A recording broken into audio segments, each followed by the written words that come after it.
O que você faria se tivesse que escolher entre as suas convicções e a sua própria vida? Em Atenas, em 399 a.C., um senhor de 70 anos enfrentava esse mesmo dilema. Diante de 501 jurados, ele estava sendo acusado de corromper a juventude, de não acreditar nos deuses da cidade e tentar introduzir novas divindades. A pena era a morte. Mas esse senhor, em vez de implorar misericórdia ou tentar agradar os juízes, o que muitos fariam, inclusive eu, ele os provoca, ele os desafia, ele praticamente pede para ser condenado. E tudo o que ele disse em sua defesa será condensado nesse pequeno livrinho aqui, chamado A Apologia, escrito pelo seu discípulo mais proeminente da época. Quem era esse senhor? Esse senhor era Sócrates. E quem era o seu discípulo que estava transcrevendo tudo? Era Platão. E o que é que estava acontecendo naquele tribunal? Era um dos momentos mais marcantes da filosofia ocidental. Um momento em que separou para sempre a filosofia da retórica, a prática da pura demagogia. E quem vive suas ideias e quem apenas as vende. Sócrates era o filósofo skin the game. Ele, quando se falava de coragem, ele estava ali de forma tranquila e pacífica, encarando 501 jurados. Quando falava sobre dignidade, ele recusava baixar a sua para salvar sua própria vida. E quando falava da importância de questionar, ele fazia isso mesmo sabendo que aquilo poderia levar à sua própria morte. Hoje é o primeiro vídeo desse canal, o primeiro de muitos tomara, que vai focar pelo menos agora em filosofia e literatura e algumas bobagens que me der vontade de falar, por isso que eu botei esse nome, Devaneios RA, porque a maioria das coisas que eu vou falar aqui não vão passar de meros devaneios e RA, porque meu nome é Ramon. Então, seja muito bem-vindo.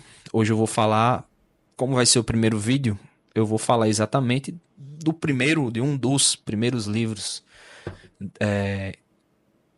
da história da filosofia ocidental, que é o Apologia de Sócrates. Então peço para que vocês desconsiderem os futuros erros. Está sendo feito isso aqui tudo de forma muito amadora e iniciante. Mas então vamos lá. Esse seria o momento que ia passar uma vinheta, mas a gente não tem editor nem vinheta ainda. Vamos começar a falar sobre esse livro. Primeiro, para a gente entender a apologia, é interessante a gente entender, aliás, é de pré-requisito, é de suma importância a gente entender o que é que Sócrates estava fazendo lá naquele tribunal e como é que ele foi para lá.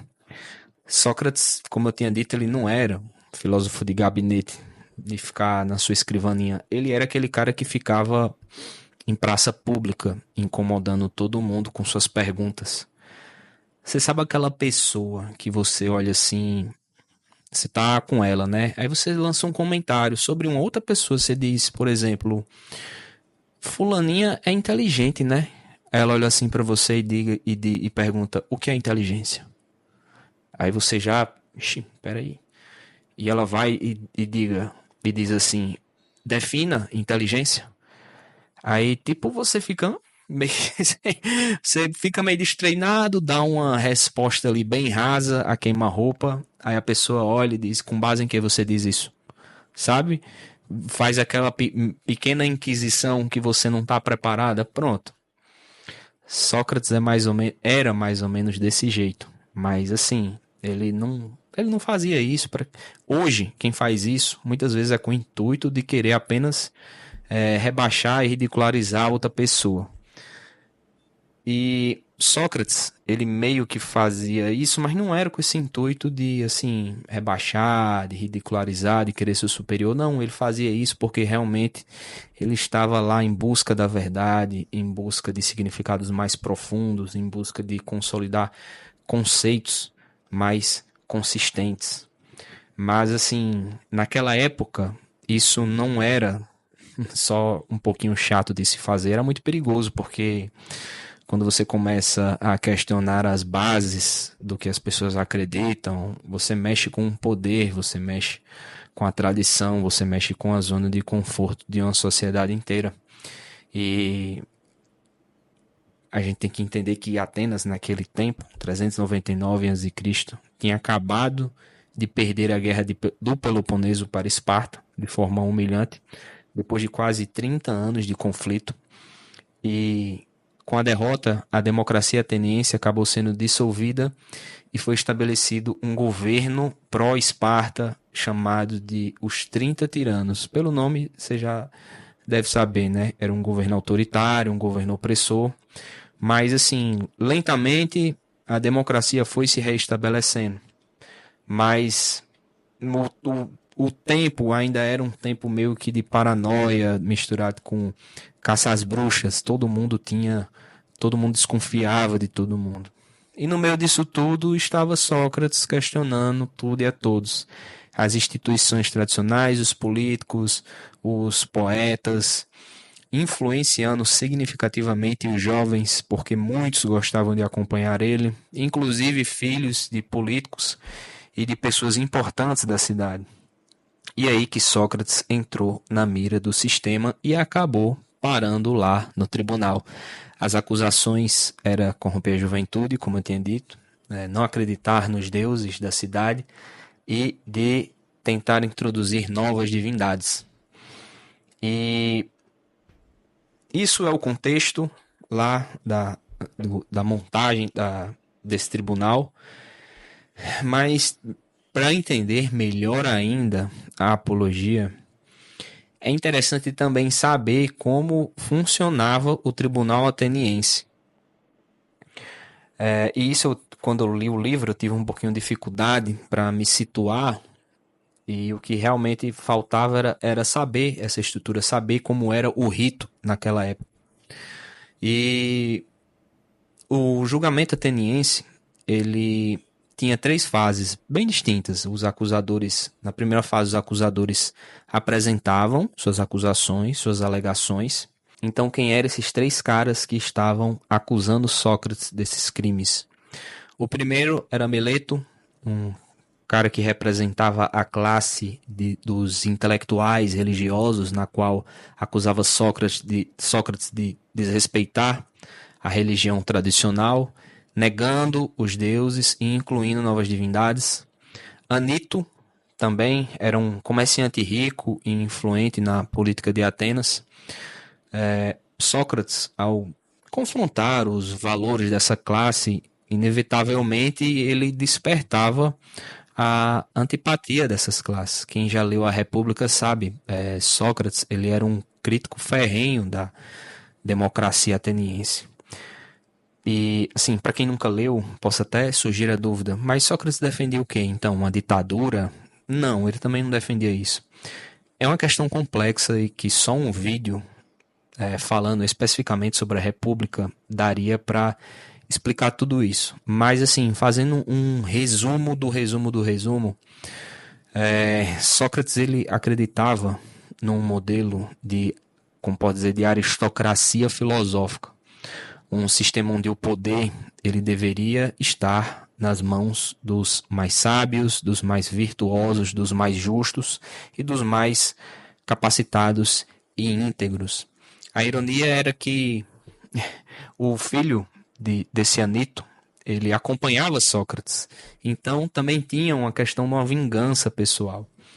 E eu já vi também dizer, não sei se é verdade, que inclusive o filho desse acusador, Anito, ele não queria assumir os negócios da família exatamente por querer ficar acompanhando Sócrates.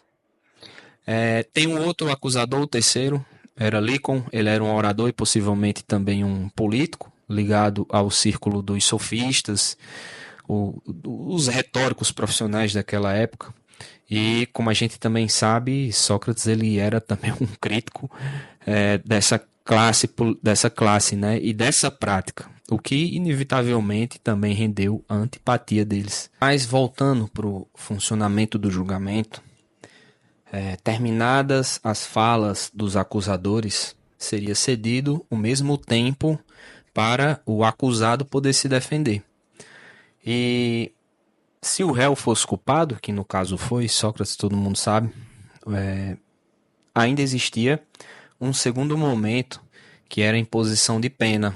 Os acusadores propuseram a pena de morte, mas poderia ser concedido ao acusado o direito de uma pena alternativa, que também foi o caso de Sócrates. Propuseram que, ao invés da morte, ele pagasse uma multa e era concedido um segundo tempo para ele poder argumentar em favor de poder usar desse direito de ter uma pena alternativa. Então, no primeiro momento, acusadores faziam as acusações, o acusado se defendia e, dependendo do veredito, se considerasse ele culpado ou inocente, em caso de culpado, ainda tinha um segundo tempo, ainda tinha mais uma defesa em prol da pena alternativa, tá certo? E, como a gente também sabe, a pena realmente de morte vai ser aplicada, e aí não tem um terceiro momento, mas já não é mais para fazer defesa. É um momento apenas que Sócrates vai se despedir, vai ser suas palavras finais, tá certo? E aí, nesse momento que ele vai falar suas palavras finais, ele também divide seu discurso em dois. Um para aqueles que votaram a favor da pena de morte e aqueles que votaram pela aplicação da pena alternativa, votaram para que ele não fosse morto. Então, assim, começando pela sua defesa propriamente dita. O livro, a Apologia, ele já inicia nas palavras de Sócrates na sua defesa. Ele não mostra as falas dos acusadores. Então, quando o livro se inicia, já é Sócrates fazendo sua defesa, ou seja, já passou a palavra dos acusadores e agora a palavra estava com Sócrates. E aí ele meio que começa tirando uma onda ali com os acusadores. Ele diz, rapaz, eu fui tão bem atacado que por um momento eu até esqueci quem eu era. Eu já comecei de uma forma descontraída. E assim, os acusadores, na acusação, eles não só fizeram as acusações, mas ao final, isso foi relatado por Sócrates, ao final, eles ainda alertaram para os jurados não caírem na lábia de Sócrates, porque ele era um grande orador e manipulador. E aí Sócrates relatou tudo isso, né? Ele falou, rapaz, só se um bom orador realmente for aquele que fala a verdade. Se ser um bom orador significa falar a verdade, então tá tudo certo, eu sou. Mas se não for, eu não tenho nada de bom orador. E ele também disse que assim não vai fazer discursos bonitos naquele momento, ele vai falar de forma simples e direta, que foi o que ele sempre fez nas feiras, nas praças, no meio do povo. Sócrates, esse primeiro momento da sua defesa, ele meio que divide ela em duas. Ele fala assim, que ele está sendo acusado por dois grupos bem distintos. O primeiro tem os acusadores antigos, que são aqueles que espalham histórias sobre eles desde que muitos ali eram jovens e que foram justamente eles que pintaram esse Sócrates como um cara estranho que fica fuçando as coisas do céu e do submundo e que ensina a usar argumentos falsos para ganhar discussões. Sócrates menciona também a comédia feita por Aristófanes, no qual fazia uma piada dele, e que essa comédia também ajudou muito a reforçar essa imagem negativa dele. Ele diz que esse primeiro grupo, pessoal que já estão espalhando fake news há anos e anos, ele é o grupo mais difícil de enfrentar, porque eles não sabem quem são as pessoas que espalharam as calúnias. Ele diz que é como lutar contra eles é como combater a própria sombra. São calúnias que ficaram no ar por tanto tempo que ninguém mais sabe por onde começou. E no outro grupo, o segundo grupo, aí sim esses eram representados por aqueles que os acusadores formais ali, Meleto, Anito e Licon, que fizeram lá, formalizaram a acusação. E aí ele meio que faz um desafio ao tribunal. Ele pergunta se alguém ali já ouviu ele de fato falando sobre os tais assuntos celestes ou assuntos do mundo subterrâneo, ou ensinando tais truques para fazer o argumento errado parecer o argumento certo. E meio que ninguém se manifesta, ninguém levanta a mão, nem diz nada. E assim, ele faz isso justamente para tentar comprovar que essas coisas nunca aconteceram.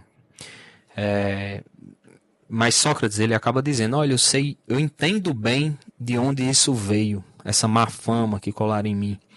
Foi por questionar demais. E nisso ele acabou virando um alvo da cidade. Em vez de enxergar a sua busca pela verdade, preferiram chamá-lo de arrogante ou até de uma ameaça à própria Atenas. E todo esse contexto acabou pintando esse quadro de um Sócrates charlatão intelectual, entre aspas, no qual, quando assim, sua intenção não era nada mais do que ajudar as pessoas a pensarem. Aí Sócrates vai e explica aos jurados de onde acha que essa fama surgiu. Ele diz que tudo começou quando um amigo dele chamado Querefonte foi até o oráculo de Delfos e perguntou se havia alguém mais sábio do que Sócrates.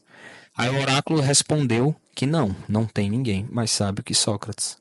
E quando ele revelou isso para Sócrates, no caso, o amigo dele, Querefonte, Sócrates recebeu isso como uma bomba, porque ele não se considerava nem um pouco sábio, mas recebeu aí essa afirmação dos deuses. Ele pensava, não tem como, não sou sábio, mas também os deuses não erram.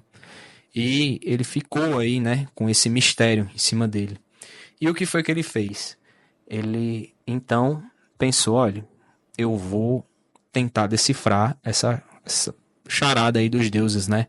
Vou sair à procura das pessoas sábias para poder comprovar que elas de fato são bem mais sábias do que eu, o que esse oráculo assim não tava falando a verdade. E aí ele saiu à procura das pessoas mais conhecidas como sábias, e o primeiro encontro foi dele com os políticos, porque em teoria eles deviam entender do que é melhor para a cidade.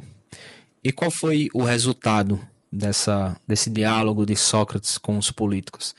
Ele descobriu que eles falavam bonito, mas na prática não sabia explicar nada direito. E depois Sócrates foi falar com os poetas, achando que pelo menos eles saberiam interpretar as belas coisas que eles escreviam. E também foi outra decepção total. Sócrates disse que eles recitavam versos incríveis, mas que não tinham a menor ideia do que eles significavam. E, por fim, Sócrates também foi falar com os artesãos, os artífices, os trabalhadores manuais. E o que Sócrates percebeu foi que quanto mais a profissão era mais simples, simplória, quanto mais a profissão era do povo, mais ele conseguia enxergar um rastro de sabedoria. As classes mais nobres, os políticos e os sacerdotes, os abaixo deles, os poetas, ele viu que esses caras não tinham nem um pouco de sabedoria. E por último ele foi até os artesãos, que ele viu, olha, esses sabem muito para fazer suas próprias artes, mas eles não entendiam mais nada a não ser daquilo em relação à vida. Eles eram assim meio sábios de maneira parcial, porque o único saber deles se resumia àquilo que eles faziam. E depois disso tudo, Sócrates então teve como posso dizer, uma epifania, ou ele interpretou o que o oráculo queria de fato dizer. Era exatamente por Sócrates ser, comparado a essas pessoas, o que mais tem consciência da sua ignorância, que ele pode ser então considerado o mais sábio. Ele é o mais sábio porque tem consciência, é o mais consciente de todos da sua própria ignorância. por isso ele pode ser considerado sábio. Não era que ele fosse um gênio absoluto, longe disso. Era que ele tinha a humildade e o reconhecimento de admitir a sua própria ignorância. Isso o colocava meio que paradoxalmente num patamar acima de quem achava saber de tudo sem questionar nada. Mas assim, ironicamente, essa investigação dele acabou criando um monte de inimizades. Afinal, ninguém gosta muito de ser desmascarado, ainda mais em público. E aí, depois de falar sobre todo esse contexto, sobre os seus acusadores antigos e de onde surgiu esse boato de que ele era sábio, Sócrates então ele vai examinar ali as suas acusações formais, ele vai esmiuçar o que realmente os seus acusadores falaram, em especial Meleto, que Meleto é realmente o que contradiz ele em alguns momentos de sua fala.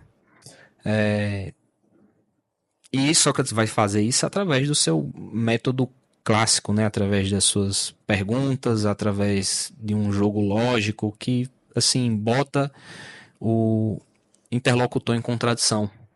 E uma das primeiras perguntas que Sócrates faz lá a Meleto, né? Ele chega para Meleto e diz: Meleto, você diz que eu corrompo a juventude, né? Que eu estrago os jovens. Me diga uma coisa: o que é que educa os jovens? Aí, o ensino mesmo propriamente dito, o sistema educacional melhora, educa os jovens? Meleto, sim. Aí Sócrates, as instituições e a própria cidade em si como um todo melhoram os jovens? Meleto, sim. E os juízes também, o sistema, o tribunal, eles também têm seu papel de melhorar as pessoas também. Aí Sócrates vai e diz, pronto, diante de tudo isso, de toda essa força educadora, como eu, uma pessoa só, Sócrates, consigo desfazer tudo isso, consigo estragar os jovens quando tem todos esses fatores contribuindo para a sua educação. Aí ele faz uma analogia com os cavalos, ele diz, olha, os cavalos, eles são seres que são mais fáceis de ser educados, seres mais simples. E quantas pessoas, diante de todas, conseguem adestrar esses animais? São muito poucas. Você vê muito poucos especialistas que sabem educar bem um cavalo, que é uma criatura mais simples. A maioria mais estraga do que ajuda. E Meleto vai e concorda, é verdade. Então, ele diz, né? Então, como seres humanos, que são criaturas bem mais complexas de serem educadas, só uma pessoa, Sócrates, consegue estragar tudo. Aí Sócrates continua, ele diz, ora, se eu corrompo os jovens, eu faço isso querendo ou faço isso sem querer? Porque se eu fizer isso sem querer, eu não deveria ser punido, mas deveria ser orientado. Se for de propósito, seria uma loucura, pois quem que iria estragar seus próprios vizinhos e amigos? E assim ele vai assim mostrando, né, que as suas acusações não tinham nem pé nem cabeça. Ele fala, ora, se eu estrago as pessoas, como nenhuma veio falar comigo até hoje. Nenhuma pessoa que você conheça foi piorada por mim. E isso vai deixando o Anito calado, né? Sem poder dizer nada. Aí, em relação a negar os deuses da cidade e tentar introduzir novas divindades, Sócrates, ele bota mais uma vez Meleto em contradição, porque é sabido que tudo que Sócrates fazia, ele fazia porque ele teve uma mensagem divina, uma mensagem dos daimons, que eram os seres que ficavam entre as divindades e entre os seres humanos. Através do oráculo de Delfos, foi o oráculo, ele incorporava a divindade e falava lá as coisas que tinha para falar. E o oráculo mandou a mensagem dele para Sócrates, e a vida de Sócrates se baseou em cima da mensagem que era então dessas divindades, dos deuses ou dos semideuses, ou sei lá quem seja, dessas entidades, né? Aí Sócrates pergunta, Meleto, como é sabido, eu faço essas coisas porque eu recebi uma mensagem divina. E, no caso, eu não acredito em deuses. Aí Meleto diz, não, você não acredita em nenhum deus. Aí Sócrates pergunta, ora, se vocês sabem que eu levo em consideração essa questão das mensagens divinas, então isso consequentemente me leva a acreditar em Deus. Ele faz até analogia dizendo, ora, como é que eu vou acreditar nas coisas acessórias e não acreditar na principal? Como é que eu vou acreditar em peças acessórias, por exemplo, de um cavalo, arreio, a sela, e não acredito que exista o próprio cavalo? Como é que pode isso, Meleto? Eu não acredito nos deuses, aí Meleto vai e diz, não. E eu quero introduzir, eu tô querendo botar essa acusação é contraditória uma com a outra. Ou eu não acredito nos deuses, ou eu tento introduzir novas divindades. E Meleto vai e assume, você não acredita em nenhum deus e você quer botar novos deuses. E isso é um ponto até que fica nitidamente contraditório, né, no livro. E aí Sócrates vai e termina dizendo que ele não fazia aquilo por capricho, vaidade, ele de fato acreditava piamente que estava cumprindo uma missão e que o deus de Delfos tinha colocado essa missão para ele, né? E ele então foi cumpri-la. E ele ainda vai e deixa claro que se pegassem ele e dissesse, Sócrates, você está livre, mas você não pode mais viver dessa maneira, fazendo seus questionamentos. Sócrates, ele, olha, se fosse assim para ver de jeito, eu também nem prefiro. Para mim não serve. Ele preferia 1000 vezes continuar interrogando, filosofando e tentando melhorar as almas das pessoas do que viver calado e, segundo ele, de maneira indigna. E é nesse contexto que a gente entra naquela famosa passagem, né, que todo mundo conhece, que uma vida sem ser examinada não merece ser vivida. Ela é extraída justamente desse trecho aí da Apologia. E no fim de tudo, né, Sócrates, ele meio que basicamente diz, olha, pode ser que isso me leve à morte, mas eu não vou mentir nem mudar meu jeito só para agradar vocês. E para ele, para Sócrates, a integridade era mais importante do que a própria vida. Então, se ele tivesse que pagar o preço por dizer a verdade, que fosse. Mesmo se fosse com a vida dele, né? Que no caso foi.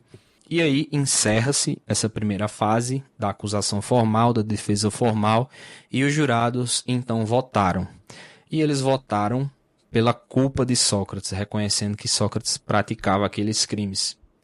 E eram 501 jurados, foi uma votação que teve uma margem de 30 votos, que foi considerada até apertada, e o que deixa também Sócrates meio que genuinamente impressionado, porque ele achava que realmente a votação a diferença ia ser bem mais expressiva. E aí é proposto uma pena alternativa, uma pena de um pagamento de uma multa, ao invés da pena de morte, e é concedido mais um tempo para Sócrates poder falar em seu favor, para poder então, ao invés de morrer, pagar essa pena.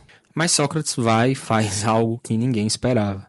Em vez de ele defender que ele pegue uma pena mais leve, a pena alternativa, ele começa a falar o que de fato ele mereceria receber. E ele começa a listar as coisas que fez em vida como prova, né? Dizendo que não correu atrás de dinheiro, de poder ou de status, mas se dedicou a ajudar um a um e a cuidar do que é mais importante das próprias almas dessas pessoas. E ele considerava que de fato ele estava prestando um serviço a Atenas. E por causa disso, o mais justo era que ele recebesse um prêmio ao invés de uma punição. E ele vai e diz lá que, olha, por tudo que eu fiz, eu acredito que eu deveria receber um sustento vitalício do Estado e ser homenageado no Pritaneu, que era como se fosse assim um salão em Atenas, onde eram mantidas as homenagens aos os heróis olímpicos e as pessoas assim mais eminentes, as pessoas mais notáveis que já viveram ali na cidade-estado. E assim, Sócrates, ele meio que falava aquilo de coração, porque ele realmente acreditava que estava prestando um serviço positivo à cidade, né? Aí, mas sobre pagar a multa, eles assim, né? Mas se for para pagar uma multa, vocês têm que ver que eu não sempre fui pobre, sempre nunca fui atrás de dinheiro, eu sou uma pessoa pobre, não tenho nada, então eu ofereço para vocês uma mina de prata. E eu acredito que, não é relatado no livro, mas eu acredito que deva ter com essa proposta de Sócrates deva ter acontecido os jurados deviam ter se exaltado, né, na hora, e devem ter chegado os amigos dele, né, tentando acalmar, e por influência desses amigos de Sócrates, incluindo Platão, que é seu fiador, eles propõem, eles se reúnem e tentam aumentar esse valor de uma mina, que era um valor irrisório, para 30 minas. Mas, assim, terminou esse momento, né? Mas não houve acordo. E o pior foi que nessa segunda votação, que o povo ia votar para Sócrates receber a pena de morte ou pagar uma multa, a votação em favor da morte foi bem mais expressiva do que a votação para reconhecer a culpa de Sócrates. Nessa segunda votação foi a margem de 120. Então, assim, o pessoal deve ter pego o ar e deve ter, assim, achado que Sócrates está zombando, né? Ah, então, já que você é culpado, você só quer pagar uma mina? Não, então, olha, aí aumentou a margem de votos. O povo ficou ainda mais exaltado com aquela postura de Sócrates. E aí encerra-se a defesa de Sócrates, encerra esses dois momentos e depois passa um terceiro momento para Sócrates poder fazer seu discurso final, que ele vai dividir para as pessoas que votaram a favor da pena de morte e as pessoas que não. Assim, Sócrates em nenhum momento mostra exaltação. Ele não mostra raiva, nem implora por nada. Ele apenas aceita o que aconteceu, dizendo que esse foi o destino que coube a ele e aos próprios juízes, e que cada um cumpriu o papel que achou que deveria. E os jurados o condenando e ele o defendendo da forma que acreditava. E aí, para aqueles que votaram pela pena de morte, que condenaram Sócrates, ele faz uma reflexão, ele diz, olha, ao contrário do que vocês que me condenaram pensam, matar-me não vai silenciar as críticas, pelo contrário, ele diz, olha, depois de mim surgirão outros questionadores ainda mais implacáveis, principalmente os jovens que ele de certa forma continha e orientava. E esses futuros críticos, eles vão perturbar a cidade muito mais do que Sócrates jamais perturbou. Ou seja, matar, desviver, eu tenho que pegar essas manhas, né, para falar umas coisas em vez de outra, para não ser, sei lá, a plataforma não me prejudicar. Mas desviver Sócrates não vai livrar Atenas do incômodo de pensar. Vai só piorar. E dito isso, Sócrates vai e fala a aquelas pessoas a favor dele, né, que não quiseram condenar ele. Ele meio que aproveita, né, para explicar que ele não estava sentindo nem um pouco de medo da morte, que inclusive ele dizia que o verdadeiro filósofo é uma pessoa que já vive preparada para morrer, então seria impossível ele estar com medo. Ele conta que aquele sinal divino, isso também é uma coisa que eu vou falar em outro vídeo, que Sócrates ele dizia que ele era orientado por um sinal divino que falava com ele, mas esse sinal não conversava, não trocava ideia, ele só se manifestava quando Sócrates iria fazer alguma coisa que o daimon, que era o termo que eles usavam, não quisesse. Tipo assim, ele, sei lá, ia atravessar uma rua, aí o daimon falava com ele, não faça. Aí Sócrates vai e não fazia. O daimon, ele sempre se manifestava se opondo a algumas coisas que Sócrates iria fazer, e Sócrates sempre ouvia. Sócrates nunca fazia essas coisas que o daimon ordenava que ele não fizesse. E aí, nessa parte, né, da fala de Sócrates, ele diz, olha, eu tô tão tranquilo que, assim, outra coisa que aconteceu foi que em nenhum momento o daimon falou comigo. Ou seja, eu acredito que tudo isso que aconteceu de forma era para acontecer, porque se não fosse, o daimon iria falar comigo, iria dizer para, olha, não faça isso, não faça aquilo, e ele não se manifestou. Então, para ele, aconteceu tudo da melhor maneira, e se aconteceu tudo da melhor maneira para ele, para mim também. Então, possa ser que essa morte seja um bem. E aí ele começa a filosofar sobre a morte, dizendo que, olha, das duas uma. Ou a morte é um sono profundo, sem sonhos, um repouso absoluto, e convenhamos, quem não gostaria, quem não apreciaria um descanso desse, depois de uma vida tão agitada. Ou, se não fosse isso, ele iria para um lugar, para um submundo, onde ele encontraria outros heróis, outras grandes pessoas, outros sábios do passado, como Homero, Hesíodo, Aquiles. E como poderia ser ruim ir para um lugar desse, você podendo conversar com essas pessoas, né? Ele dizendo que iria, se acaso fosse para o submundo, ele teria o maior prazer de continuar seus diálogos com os grandes sábios do passado. E aí, ele conclui dizendo que nenhum homem bom deveria temer a morte. Afinal, como é que ele achava inconcebível a pessoa temer algo que é totalmente desconhecida? E ele encerra dizendo que, no caso, cada um vai seguir o seu caminho. Ele para a morte, as outras pessoas para a vida. E qual o melhor caminho desses dois? Apenas os deuses saberão. E assim o livro se encerra, meus amigos. Esses foram os devaneios que eu tinha para falar sobre a apologia de Sócrates. Eu acho que os próximos serão sobre o livro A Ilíada. Então, se você deu valor, curta, compartilhe, comente. Quero muito lhe ver no próximo vídeo, beleza? Então, tamo junto, é nóis, valeu!